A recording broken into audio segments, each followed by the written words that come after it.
Olá, eu sou o Nico Serrano, ator, palhaço, produtor, músico, videomaker. Eu faço tudo que eu amo.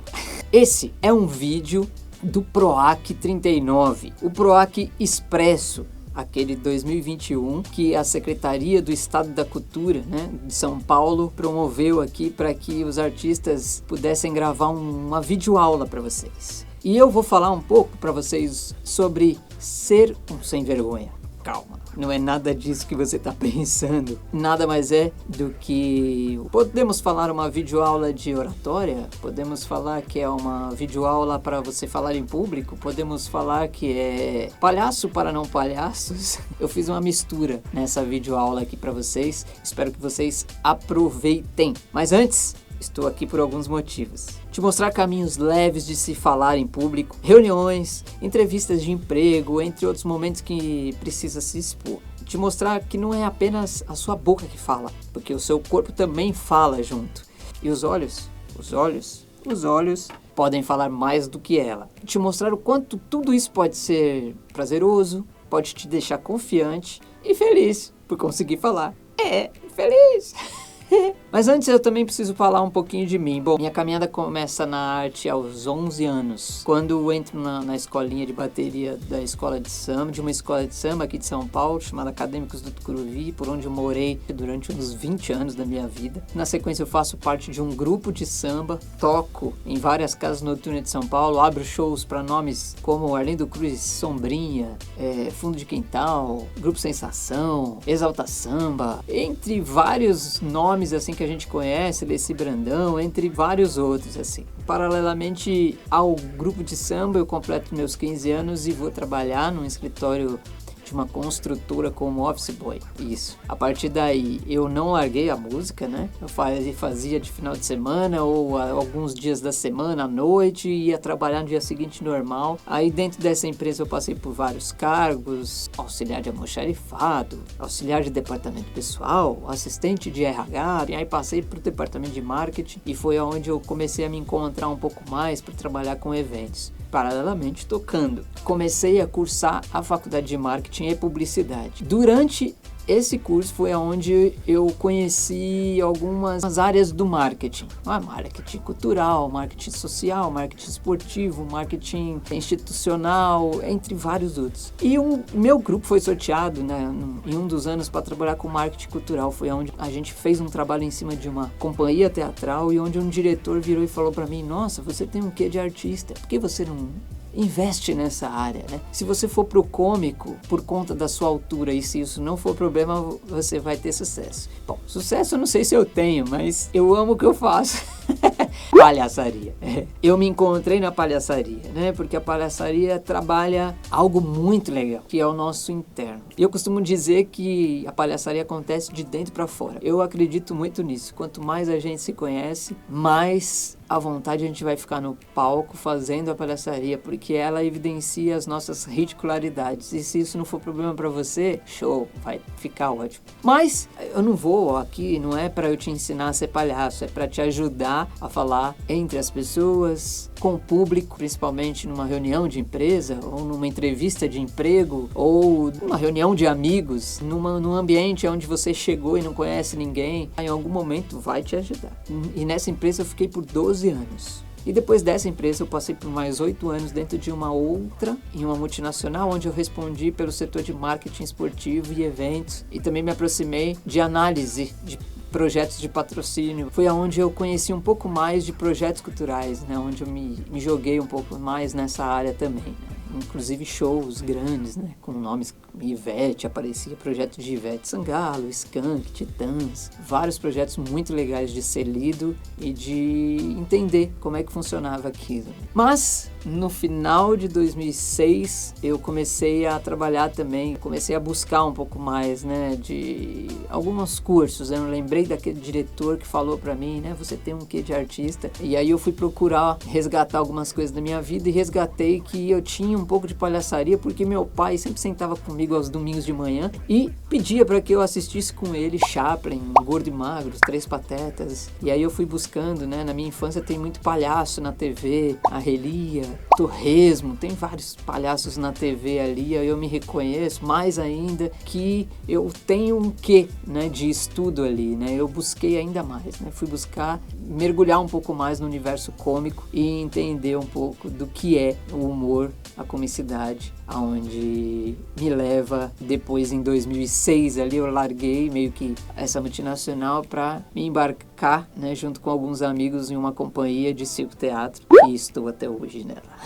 e juntamente disso eu monto uma produtora e não consigo também sair dessa área de publicidade, de marketing, de vídeo, que eu sempre fui apaixonado também, né? Então hoje, atualmente, eu trabalho nessas duas áreas, tanto como videomaker, como artista, que é o meu respiro de vida, eu digo assim, para todo mundo que a arte, o palco é meu respiro de vida, além de ser o meu grande ganha-pão, né? Então vamos lá. Bom, vamos lá. Então vou falar um pouquinho da minha formação. Eu sou formado em propaganda e marketing, também em teatro. Tenho alguns cursos de produção cultural, técnico em recursos humanos também. Fiz alguns cursos de empreendedorismo no Sebrae, né? Tenho diversos cursos na área de humor, de comicidade, com diversos profissionais do mundo inteiro. E eu tive o prazer de ser aluno de vários desses mestres e também diversos cursos na área de cinema. Falei um pouquinho de mim, agora a gente pode prosseguir para o que é o nosso grande objetivo aqui. Vamos nessa? Bom, eu preciso te dizer uma coisa. Seja um sem vergonha. Calma, não é nada disso de que você está pensando. A vergonha da qual eu falo para que você seja sem é em relação à timidez, à encabulação, ao acanhamento. A ideia é que você transforme essa vergonha em confiança, convicção, coragem. Caso você não tenha problema com isso, esse material também vai te ajudar em algum momento. Eu tenho certeza. Bom, eu tenho algumas frases aqui que eu gosto de falar sempre em relação à palavra vergonha, tá? Então são elas aqui, ó. Maior que a tristeza de não haver vencido é a vergonha de não ter lutado. Ou seja, faça, não tenha vergonha daquilo que você faz. Se você já construiu castelos no ar, não tenha vergonha deles. Estão onde devem estar. Agora, deles, alicerce. Não há que ter vergonha de preferir a felicidade. Ou seja, não tenha vergonha de ser feliz, gente. Viva! Viver e não ter a vergonha de ser feliz, uma complementando a outra. Necessidade não é vergonha. Necessidade é necessidade. Eu falo sozinho, sem nenhuma vergonha. É para me acostumar com a minha própria companhia. Tenho a enorme pretensão de ir me tornando o meu melhor amigo enquanto envelheço. Então, para falar um pouquinho de como ser um sem vergonha, que tal pensarmos em 3 pilares? Autoconhecimento, autoconfiança e coragem. 1. Autoconhecimento. Olhar para dentro de nós. A importância de nos conhecermos. Esse é o ponto de partida crucial para o nosso trabalho. O autoconhecimento nos ajuda em muitos momentos, inclusive agora. E começaremos com uma tag especial. Para isso é necessário que você responda de forma sincera, pois é de você para você. De preferência numa folha ou num arquivo preparado, que é muito legal fazer esse exercício. Costumo dizer que esse momento de insights e redação é parte integrante e importante e te auxiliará muito nos momentos de preparação do seu discurso, da sua oratória, da sua reunião, da sua fala. Aqui, um monte de perguntinhas que você tem que responder para você mesmo. Quem é você? Onde mora? Com quem? Gosta de lá? O que te move? Quais seus sonhos? O que te faz feliz? O que te faz brilhar? O que é que te inspira? Você se considera uma pessoa feliz? Você se acha criativa? Se acha uma pessoa ansiosa? Um batalhão de perguntas, mais outro. Quais seus maiores medos e como você os enfrenta? Quais suas fraquezas e como lhe dá conta dela? Já passou por algum momento constrangedor? Tirou alguma lição? Tem alguma mania que te atrapalha? Você se considera uma pessoa tímida ou desinibida? Costuma olhar as pessoas nos olhos durante um cumprimento ou sente vergonha? E durante a conversa? Olha nos olhos? Já reparou no seu corpo enquanto você fala com alguém?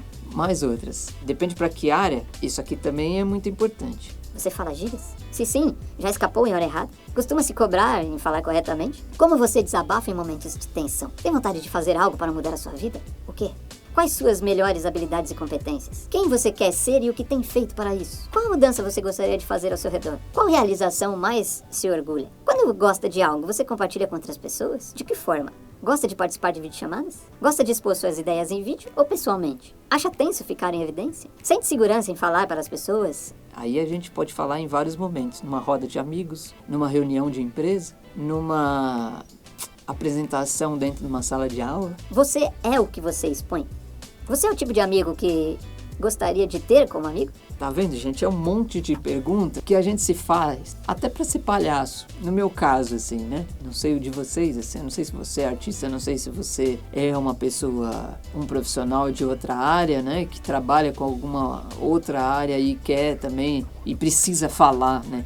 Com as pessoas. Mas eu costumo sempre falar pra todo mundo, independente se você quer ser ou não um artista, independente se você quer ser ou não um palhaço, você deveria fazer um curso de palhaço. É uma das melhores coisas que você vai fazer na sua vida, porque é um curso de autoconhecimento, praticamente um autoconhecimento. É aquilo que eu falei no começo, é interno para externo, vai te ajudar muito, principalmente para responder esse tanto de pergunta que eu fiz aqui. E aí você também me pergunta, nossa, Rico, para que tantas perguntas, né? E eu, sinceramente, às vezes ainda acho pouco. Vamos pensar junto. Você deve estar se perguntando, mas por que tem que responder tudo isso? Porque quanto mais a gente se conhece, mais a gente acredita e confia nas ideias, nas convicções e nos nossos potenciais. Muitas vezes as respostas viram diagnósticos necessários para mudarmos algo em nosso caminho. Costumo dizer que é um exercício importante. Faça um questionamento para você sobre tudo que você for fazer e sobre tudo que você for realizar. Para falarmos em público de forma mais assertiva, precisamos estar seguros de praticamente tudo. Isso inclui a maneira de falar, de olhar, de gesticular, porque não é só a boca que fala, lembra que eu citei ali atrás? Nosso corpo também, inclusive é ele que pode te trair, caso não esteja seguro do que esteja falando. Então, cuide-se. Aí eu vou fazer uma comparação aqui, tá? Vamos falar assim. A minha área é artística, certo? Então eu vou te falar o que a gente faz para falar em público numa peça de teatro, por exemplo. Nós temos um processo de montagem e vou te mostrar como funciona, em tese, né, e rapidamente, o processo de uma montagem e como nos preparamos para a cena, para que entenda como encaramos uma plateia. Por mais que nós somos artistas, também não é fácil. Primeiramente, definimos o texto a ser trabalhado. Sentamos todos envolvidos, juntamente com o diretor, para uma leitura normal. Depois disso, definimos os personagens de cada artista e retomamos as leituras mais dramáticas. Cada artista busca o seu entendimento para criar sua personagem através do seu corpo, seu olhar, a sua voz. Após essa fase, iniciamos os ensaios de palco com as devidas intenções e marcações de cena. A estreia se aproxima. O nervosismo também. A tensão e o nervosismo aumentam. O diretor normalmente reforça a ideia que quanto mais dedicados inteiros em cada momento do ensaio e com um texto decorado, ficamos mais seguros e confiantes no que temos que fazer. Com isso, temos menos chances de errar também. E ainda diz que se estivermos com tudo isso, e ainda assim, se a gente errar, naturalmente a gente vai improvisar e retomar a peça, né, ao texto, sem que ninguém repare, sem que ninguém perceba, porque você já está tão preparado, né, para aquilo, que se acontecer esse improviso, é muito improvável alguém perceber. A não ser que seu corpo te traia, a não ser que sua mente te traia. Mas por isso que a gente sempre se prepara muito para uma montagem, uma peça de teatro, para justamente se acontecer alguma coisa, algum deslize, algum erro, a gente consiga contornar sem que ninguém perceba. E qual a semelhança da oratória, né? Do falar em público, do falar entre pessoas? Eu citei esse processo de montagem para que você entenda a real semelhança, né, com esse momento e com o momento de discurso da oratória. Na oratória também é necessário todo esse trabalho, afinal de contas você não pode falar algo de que você não entenda para outras pessoas. Se fizer isso, muitas coisas erradas poderão acontecer. Ou seja, você precisa realizar um processo de trabalho, se dedicar na preparação de seu discurso, para que ele seja seguro. A partir do momento que já tem o tema a ser abordado, você precisará criar um conteúdo, pesquisas, anotações e a montagem dos tópicos importantes. Estudar muito esse conteúdo para que as pessoas percebam imediatamente, a partir do momento que você começa a falar, que você tem o domínio daquilo que você está falando. Isso aí gente, é o mínimo que a gente pode fazer quando a gente vai falar para alguém ou falar de algo, né? Além dessa parte mais teórica e intelectual, você precisa se dedicar um tempo para entender e transformar seu corpo numa ferramenta de trabalho também, assim como seu olhar. No teatro não usamos, por exemplo, o espelho, mas para esse momento você pode e deve usar um espelho. Treine o seu texto de frente para o seu espelho e procure ir limpando os gestos excessivos do seu corpo. Isso vai te ajudar demais. né? Para que as pessoas também não percebam com muito gesto que você está fazendo, inclusive alguns pode te demonstrar ansioso ou ansiosa. Então cuide também, experimente, exercite-se em frente ao espelho. Vai te ajudar, tá? A diminuir esses gestos que não são precisos. Usar as mãos é sempre legal, usar a cabeça, usar os lados é muito legal, tá? Mas cuidado para alguns que demonstrem a sua ansiedade. Bom, vamos passar para o segundo tópico. Autoconfiança. Tchan, tchan. Hora de acreditar em você. Tchan. Autoconfiança significa confiar em si mesmo, enfrentar desafios, capacidade de fazer e realizar algo, segurança em si mesmo e nas suas próprias habilidades, estar em exposição sem medo ou desconforto. Tem uma frase que é legal. A autoconfiança é o primeiro requisito para grandes empreendimentos. Seja um empreendedor da sua autoconfiança. Algumas dicas aqui para te ajudar. Exclua os sentimentos de que você não é capaz de realizar algo. Ou seja, se a gente está nessa vida, a gente é capaz de realizar praticamente tudo que a gente quer. Demanda um pouco de esforço, mas a gente pode. Não tenha medo de críticas e julgamentos, você não controla as pessoas. Ou seja, faça, gente. Não tenha medo do que o outro vai falar, do que o outro vai te julgar. Você fez, e ele fez, ou ela fez. Faça por você, faça para o que você precisa entregar, para o que você precisa realizar. Não tenha medo das pessoas. Às vezes as pessoas falam e não fazem, e você fez. Tenha isso como seu objetivo. Não fique preso ou presa com preocupação em situações que ainda não aconteceram. Ou seja, não sofra de véspera. A famosa frase, não sofra de véspera. Mais dicas aqui para te ajudar. Aceite-se como você é e torne-se uma potência.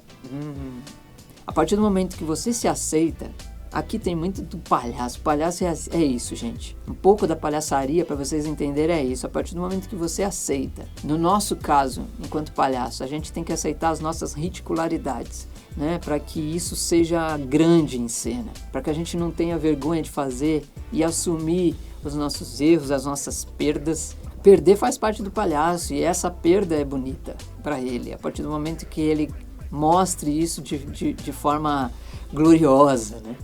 Mas é isso, ele se aceita. O palhaço, para ele ser bom, ele tem que se aceitar. Porque não é todo mundo que pode ser palhaço, não é todo mundo que sabe ser palhaço, não é todo mundo que vai ser palhaço. Mas aqui, a gente tem que se aceitar como a gente é, como ser humano, com os nossos defeitos. Aceite-se como você é e torne-se uma potência. Ache na sua aceitação esse potencial. Faça o seu melhor. Busque entender no que você é bom, sem se comparar a alguém.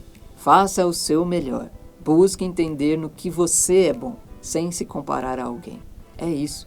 A gente precisa ser a gente precisa fazer as coisas e não pensar no outro. Nem se comparar, ele faz desse jeito. Não, faça do seu jeito. Você é você. Elimine pensamentos negativos e que possam te bloquear durante uma atividade. Eu não consigo. Eu não posso. Gente, tira o não. Vai pra cima do sim. Eu vou fazer. Eu posso. É isso. Afirmativo. Vai pra cima, gente. A gente só tem que fazer e eliminar. Se a gente elimina esse pensamento, muita coisa melhora na sua vida. Principalmente para a realização das coisas. Inclusive para falar entre as pessoas. Autoconfiança é um misto de suas qualidades, mas as coisas que você acha que deva melhorar em você, sem se preocupar com suposições ou questionamentos negativos e nada construtivos de outras pessoas. Isso não importa para você. Às vezes a gente, eu preciso de uma opinião e às vezes essa opinião, né, se não for de uma pessoa de sua confiança, pode te derrubar, tá bom? Vamos lá. 3. Coragem. Agora é a hora de andar no fio. Olha aí, tá vendo? Coragem para andar na corda bamba, coragem para andar no arame, coragem para andar por um fio. Aqui tem umas frases assim que eu gosto também, né? De coragem. Então eu tô aqui, mostrando para vocês aqui, Para ter um negócio de sucesso, alguém algum dia teve que tomar uma atitude de coragem. Aprendi que a coragem não é a ausência do medo, mas o triunfo sobre ele. O homem corajoso não é aquele que não sente medo, mas o que conquista esse medo. Ou seja, vai com medo mesmo, gente. É isso, frequentemente é necessário mais coragem para ousar fazer certo do que temer fazer errado. A coragem é a primeira das qualidades humanas porque garante todas as outras. As pessoas crescem através da experiência se elas enfrentam a vida honesta e corajosamente. É assim que o caráter é construído. A vida se expande ou se encolhe de acordo com a nossa coragem. Tá vendo, gente? É isso. Eu costumo falar, a gente precisa ter coragem também para falar entre as pessoas. Por mais que a gente tenha medo de falar em público, a gente tem que ter coragem. E é isso, é coragem, sem a ausência do medo. A gente precisa transformar ela para que seja uma coisa boa para a gente e a gente consiga realizar a nossa atividade. Essa nossa oratória, esse nosso bate-papo, essa nossa entrevista, esse nosso lugar no palco. É isso, coragem. Bom, o óbvio precisa ser dito. Como alguns pensadores já disseram, assim, o medo é o grande vilão das pessoas, por isso devemos enfrentá-lo de frente. Viver já é um grande ato de coragem, né? Viver já é um grande ato de coragem, mas a forma como escolhermos viver, mais ainda. Eu mesmo já passei por algumas provações de coragem na vida, por isso também acredito que quem fala nesse tema tem que ter passado por algum tipo de experiência marcante. Tenho certeza que passei por algumas, tanto no campo profissional como no da aventura. Tá aí uma fotinho para vocês verem. Levando em consideração o que falei no tópico anterior, montar esse próprio material já é um ato de coragem. Encoraje-se! Agora que você já respondeu todas as perguntas, entendeu que dentro de você tem alguém que é capaz de realizar algo, chegou a hora de fazer. A coragem começa no seu primeiro passo, na primeira decisão tomada, independente do tamanho que ela seja. Bom, a ideia aqui é trabalhar para que você seja uma pessoa sem vergonha. Lembra? Sem vergonha, desinibida, menos tímida. Então, tem que começar a praticar. A prática faz a gente entender os nossos erros e os nossos acertos. Então, tem que praticar, ainda que seja de frente para o espelho. Então, vamos lá. Quais os passos dar? As minhas dicas, ó. Minha dica é comece a entender melhor seus medos e a treinar sua coragem nos pequenos e breves encontros, ainda que familiares ou entre amigos. Busque ser uma pessoa mais participativa nas conversas. Se for participar de uma reunião, estude o tema que será falado e mostre interesse. Se for participar de uma entrevista de emprego, não tenha medo de falar de você, dos seus desejos e sonhos profissionais. Haja com coração. Quando realizamos algo que nos deixa feliz, contagiamos pessoas. E novas portas se abrem e nos encoraja a continuar, ainda que o caminho seja difícil e árduo. Reforço aqui, vamos lá. O primeiro passo pode te levar a lugares maravilhosos. Aqui foram alguns lugares por onde eu cheguei, né? São alguns troféus que eu costumo falar da minha vida. A partir do momento em que eu me entendi como um comunicador, eu entendi que eu devia buscar arriscar mais, né? Em alguns setores da minha vida. E aqui tem alguns exemplos, até apresentador do Rock in Rio eu já fui. Então dê esse primeiro passo, toma essa coragem, comece a falar mais entre as pessoas. Se você é uma pessoa bem tímida, comece a falar mais, comece a se interessar mais, entre nas rodas, escute, mas também fale. Enfim, seja alguém marcante. Após responder tantas perguntas sobre você, agora é o momento de começar a ser tudo o que você pensou e escreveu. Costumo sempre dizer às pessoas, principalmente quando eu estou em aula, né, em sala, entre as pessoas dando esse curso, para que elas sejam felizes realizando sua missão, sua tarefa. E quem está à sua volta, aguardando vocês falarem, espera por isso. Sejam criativos. Todos gostam de pessoas criativas. Mas lembre-se, cuidado com os vícios de linguagens também, né? Tipo, meu, né, tipo, gente e outros que a gente está acostumado a escutar. Você está numa roda de amigos, não necessariamente, né, você precisa tirar todas essas gírias, mas quando você for falar num trabalho, quando você estiver desenvolvendo uma conversa mais profissional, é importante que você perceba esses vícios de linguagem. Fale através dos seus olhos, olhe nos olhos das pessoas. Cuide do seu corpo, controle seus gestos e andar. Fale com paixão, as pessoas se apaixonam junto. Quando estiver na sua vez, seja a sua melhor versão. Mas seja você, sem expor o que você não é. Exponha o que você é. Estude cada parte do seu discurso, porque aí você vai estar preparado caso alguém venha com alguma pergunta inesperada. Não tenha medo de falar que não sabe, mas deixe claro para as pessoas que você pode procurar, pode pesquisar e depois dar uma resposta para ela mais concreta sobre aquilo. Enfim, seja uma pessoa marcante, alguém que possa se tornar inspiração para outras pessoas. É isso, gente. Tô chegando ao final dessa videoaula. Espero que vocês possam levar pelo menos alguma coisinha dessa nossa troca aqui, porque falar em público realmente não é fácil, mas você precisa ser um sem vergonha. Seja um sem vergonha. Ainda que você não seja um artista, você precisa aprender a falar em público. Sempre vai te ajudar, sempre vai fazer com que as pessoas te olhem diferente. Principalmente se você conversa com elas ou discursa olhando para as pessoas que estão naquele ambiente, tá bom? E aqui tá uma listinha com quem eu já dividi essa minha coragem e fui um pouco sem vergonha. Alguns lugares por onde eu já passei, com um curso de comunicação, né? Palhaço para não palhaços, transformar as pessoas cada vez mais em seres sem vergonha, em pessoas menos tímidas. Aqui alguns momentos, né, da aula presencial, que eu gosto, aliás eu prefiro, né, a aula presencial sempre por conta dos jogos que a gente desenvolve, para que ajude ainda mais a desinibir. Você tá entre outras pessoas já faz com que você consiga ter um pouco mais de coragem. Aqui, para mim, dessas fotos, o mais desafiador foi o curso para toda a rede de professores da ETEC aqui de São Paulo. Foi maravilhoso, que trabalho maravilhoso, que trabalho lindo. Foram 72 professores praticamente. Tomei coragem e fui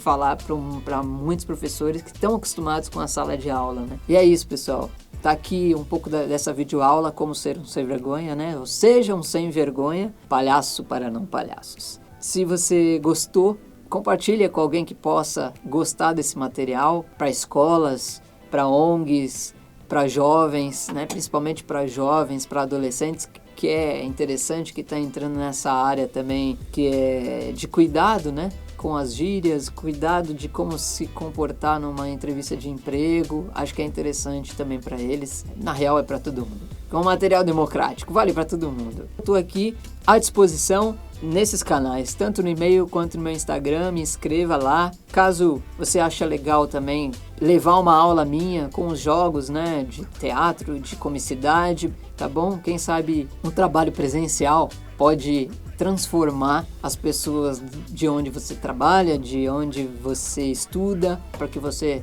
tenha um trabalho mais desenvolvido, né? Para que a gente interaja entre pessoas presencialmente. Estou aqui.